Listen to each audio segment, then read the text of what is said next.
पूर्णांकात रूपांतर करायचं बघा।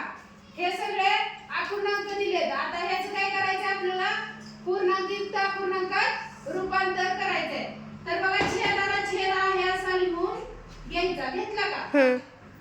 आहे असा 5 ला 5 घेतलं का?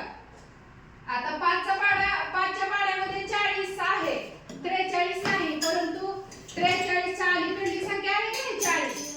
मग 5चा पाडा 43 येईपर्यंत मोजायचा।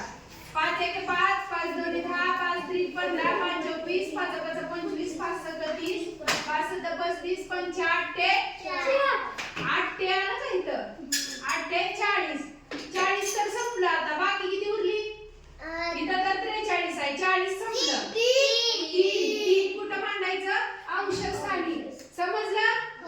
पुढच्याचं सांगा। आता 7 ला 7 आहे असं लिहून घेतलं। 7 7 1 7, 7 2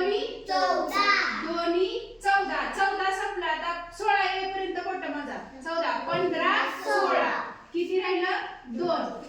बघा 7 आहे असं लिहून घ्यायचं। 7 7 49, 7 8 56, 8 56, 56 संपलं। आता बघा 57 58 59 किती उरलं? 3। 4 ला 4 आहे असं लिहून घ्या। बघा 4चा पाडा आता 25 येईपर्यंत मोजायचा। 4 5 20, 4 सक्क 24, सक्क 24 किती उरलं? 1 बरोबर, किती उरलं?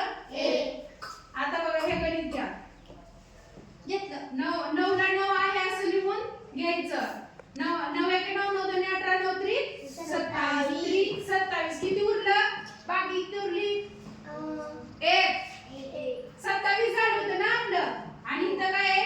28, एकच उरलं की। बघा 8 8 8 ला 8 आहे असं लिहून घ्यायचं। 8 1 8, 8 2 16, 8 3 24, इथं तर आहे 26।